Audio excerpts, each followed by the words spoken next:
Joining us now, Grammy Award-winning superstar, singer-songwriter Brad Paisley, and our dear friend Igor Novikov, because every story about someone trying to help Ukraine involves Igor Novikov.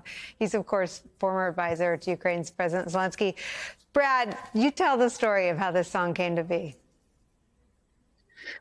Well, when I say we, we're a team now. When we worked on the special last summer, the Answer the Call, the situation where we try to raise money on NBC for Ukraine, one of your first ideas was this was Nicole's idea to do a special to raise money.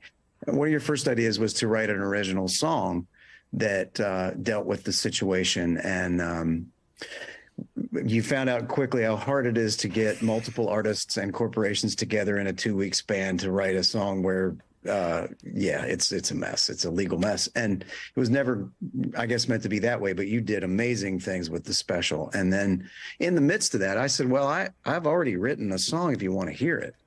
And in a nutshell, basically the Ukrainian government heard this, Zelenskyy heard this, and eventually he said, I'd like to be on that. And in that sense, it's simplifying, but it's really as simple as I think he realizes that art is the quickest way to somebody's heart and a chance to sort of reach the folks in our country that are maybe, getting inundated with news and facts and pictures. But when we sing something that's got some feeling and he gets to say some words at the end of this, it's a chance to reach people, where they live. I mean, we need to hear this song, every word of it, for ourselves here. I remember where I was sitting when you wrote this song in time for the special. We just didn't get all the pieces in place, and that's a complicated process with a leader whose country is at war, active war. But just talk about how just tell me about your first conversation with him. Did he have feedback about the lyric? Was the conversation organic? Tell me how it came to be that he's on this track. This is somebody who, from my limited experience with him, is exactly sure of how he wants to, I guess, present things. He's a master at communication. And when he heard the song, he did have lyric changes. He had some changes to the end of the last verse that he suggested. And I kind of took into consideration what I thought he wanted and rewrote a couple of lines. And ironically, it made it better. It became a better song than even the first thing I had written. I wrote this with two great writers, a friend of mine named Lee Miller and a man named Taylor Goldsmith, who's the lead singer of Dawes and the rock band. And when we wrote this, I never imagined it going to this place. Of course, you're not thinking, well, we'll put the leader of Ukraine on the song. I thought it would maybe be a Ukrainian singer singing something in Ukrainian, like Taksamo or whatever, or some phrase.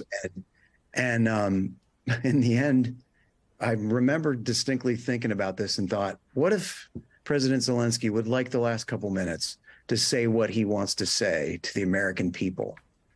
And here we are. How did you know that this was the thing? Because, you performed in the special.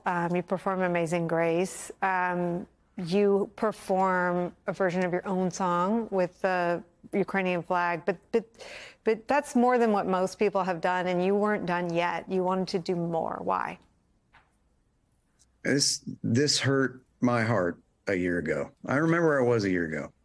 I was in the gym working out and got a text from a friend of mine who works in the government here. And he said, this is a nightmare. And he said, Ukraine's getting attacked. And I just turned on the news and felt so helpless. And I've learned over the years, the only thing that makes me feel any better about any of these dire situations is to help, and I've been trying throughout the course of the last year to do things that help, like, changing the lyric of one of my songs and putting the flag up and seeing a lot of support out there when I would play concerts and trying to lead that way. But it's another thing entirely to really paint the picture we paint in this song, which is trying to say that I think when you boil it down, folks that want to be free are all the same in the things that they care about. And so it's my way of trying to help. Igor, nothing that we've done to try to help could have happened without you. You're our little secret weapon. I guess after this, not so secret. And as you were helping me with the special that Brad performs in, Brad and Kendall, his managers, started. I remember. I said, you guys got to get on WhatsApp. We got to get you. And you, Igor, 24 hours a day, 7 days a week, help us do what we think we can to help.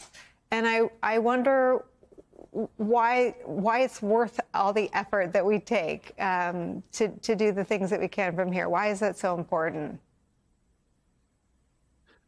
Well, Nicolle, to be honest, I think there are three elements to surviving this war for Ukrainians. One is very practical, i.e. we need the weapons, we need all the financial help, we need the material help, humanitarian help, and everything. Second is to kind of keep the people going on the ground, so kind of make life bearable here on the ground. But the third one is probably the most important one. It's the morale of the people. I mean, the secret weapon and the secret why Kiev hasn't fallen in 3 days, despite, prophecies from a number of intelligence services, is people's morale. When you're fighting with a smile on your face, you're far more effective on the battlefield. And you're far more effective surviving, to be honest. I mean, the kids need to smile. Everyone needs to smile. And, I chose that front for me. And look, I'll give you a story. The first time I approached Zelensky's team about this, because I'm a former advisor, they said, hell no, we're not even going to approach him because it's so unorthodox what we're trying to do here. So, if you want a press release or an exclusive interview, fair enough. But, it's a song. And we haven't done it before. But I said, look, I'm a former advisor, I have nothing to lose. I'll go do it myself. And it worked. I mean, as I told Kendall and I told Brad once, it's going to be difficult to start with this project. But, once Zelenskyy kind of gets in on the project, he's going to be offering changes. He's going to get all creative. And to be honest, I mean, the song is amazing, but it's a piece of art. It's a piece of history as well, which is really important. So people need to cherish this moment because, I don't remember where I was when Candle in the Wind came out or, Wind of Change or something like that. And now I know when the next one came out, I'm here. I need to remember this day. But to be honest, it's a long artistic journey, and I think there could be a music video, there could be a whole movement around the song because it's a monolith that's going to stay, and it's a beautiful song. It is so, I think it's all those things. How do you feel, though, hearing that, Brad?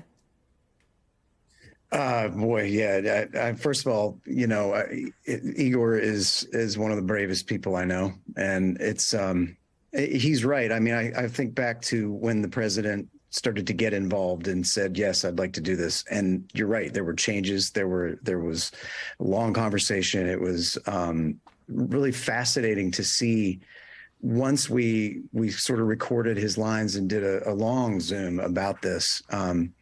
Then he got involved in the mix process. He got involved in making sure that this was right and everything he wanted it to say. And it is an interesting thing. This is unlike anything I've ever done because you just realize the stakes are 10 times higher than anything we go through in our world over here. But, that's my favorite part of that last verse. Our worlds are very different, but in some ways I'm not so sure, they got their own kind of football team that lets them down every year. Welcome to my world.